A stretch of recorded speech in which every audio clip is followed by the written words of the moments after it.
Hello and welcome to the Capitol Report on NTD television. I'm Steve Lance. As a national default looms even closer, President Biden will meet again with House Speaker Kevin McCarthy on the debt ceiling. But as Biden sounds optimistic, McCarthy says the two sides are still far apart. NTD's Iris Tao has more. President Biden confirmed on Monday that he will be meeting with congressional leaders once again on Tuesday. The topic, of course, remains how to raise the nation's borrowing limit, as we're now just a bit more than 2 weeks away from a potential national default, meaning the government could run out of money. The House GOP majority is still insisting that spending cuts must happen in exchange for raising the debt ceiling. But the White House and Democrats say no conditions should be attached. Despite the standoff, President Biden sounded pretty optimistic over the weekend about the possibility of reaching a deal soon. Watch. I remain optimistic because I'm a congenital optimist, but I really think there's a desire on their part as well as ours to reach agreement. I think we'll be able to do it. Biden congressional leaders last met on last Tuesday, and officials say their staffers have been holding constructive talks since then. But House Speaker Kevin McCarthy said on Monday that the administration is not being serious with negotiations. I still think we're far apart. It doesn't seem to me yet that they want it. It just seems that they want to look like they're in a meeting, but they're not talking anything serious. And this is as the White House confirmed on Monday that Biden would not cancel his plan to travel to Japan later this week. And that means that Biden would really want to see actual progress in the Tuesday meeting so that he doesn't get criticized for flying to Asia with a default looming. Reporting by Iris Tao, NTD News. President Biden planning to nominate Dr. Monica Bertagnoli to be the next director of the NIH. Bertagnoli would be filling a role that's been vacant for nearly a year. She currently leads the National Cancer Institute.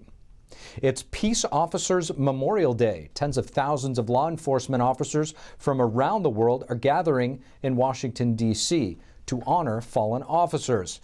And House lawmakers are voting on a number of pro-police bills this week.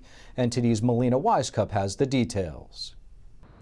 A gathering unfolded in Washington, D.C. to honor the 556 officers who have lost their lives while serving their communities. At the same time, you are asked to serve as first responders to some of our most entrenched social problems. The U.S. Attorney General went on to say that the DOJ plans to continue making investments to support local law enforcement.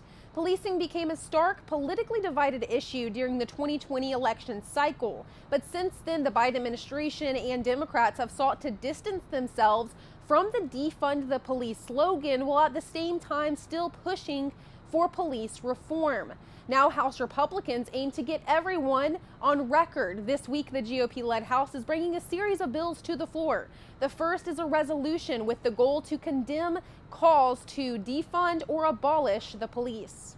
And another bill in the lineup zeroes in on immigrants specifically. The Police Act of 2023 would make assaulting a law enforcement officer an offense that warrants deportation. Assaults on law enforcement officers increased 11.2% between 2020 to 2021.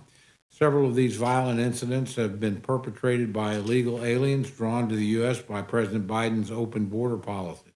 We've heard little to no talk about this from either side of the aisle, but with that said, this series of votes does provide an opportunity to take a look into how Democrats plan to message themselves during this election cycle.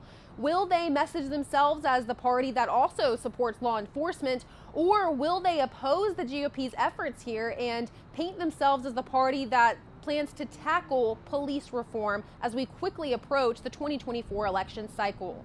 Reporting in Washington, D.C., Melina Wisecup, NTD News. No more funding for DEI, that's diversity, equity, and inclusion programs in Florida's colleges.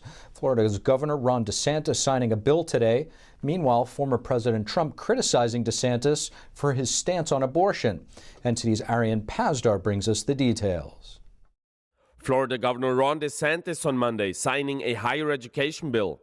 Among other things, it will prohibit higher education institutions from spending public dollars on diversity, equity, and inclusion or other initiatives that promote dangerous political and social activism. The Cambridge Dictionary defines diversity, equity, inclusion, or DEI, as the idea that all people should have equal rights and treatment and be welcomed and included. However, critics say DEI programs are often too extreme and promote ideas of the far left, similar to critical race theory. DeSantis on Monday said colleges these days often pursue a certain political agenda, sometimes through DEI programs. It's our view that when the taxpayers are funding these institutions, that we as Floridians and we as taxpayers have every right to insist that they are following a mission that is consistent with the best interests of our people and our state.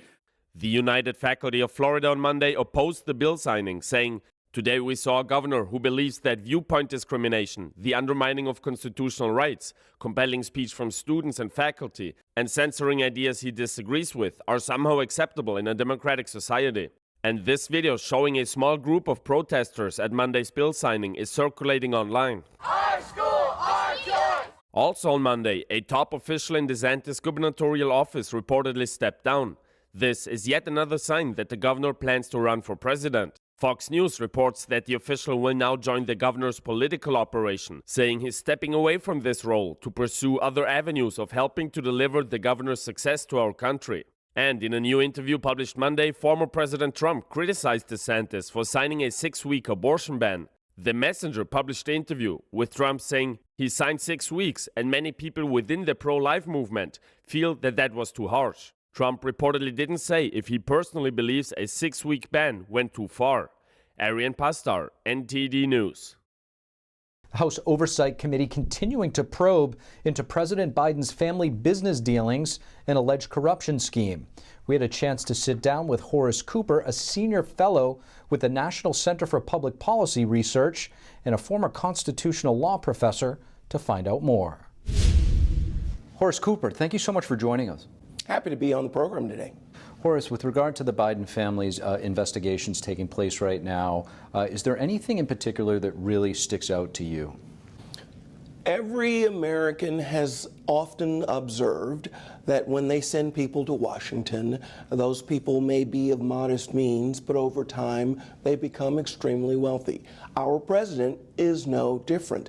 However, our president pretends that he has kept his promise, that he has kept his commitment. In fact, when he ran for president in 2020, he assured the American people that he was in no way involved with any of his son Hunter Biden's financial dealings. They'd had no conversations.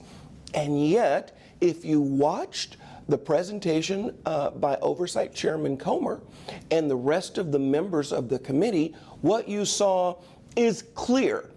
Just while Vice President, nearly $10 million was transferred from some of the worst of the worst. I'm not talking about just the CCP, but I am talking about the CCP, but I'm talking about Romania. Even Ukraine, which is no beacon of democracy, sent its healthy share. These funds were forwarded in ways that clearly were intended to make it difficult to understand where the money was coming from and where the money was going. That constitutes fraud. That constitutes behavior that had to have a number of participants to make sure that it occurred. There's definitely a lot of, I guess, smoke, if you will. Do you think that the burden of proof has been met to implicate the former president in these dealings?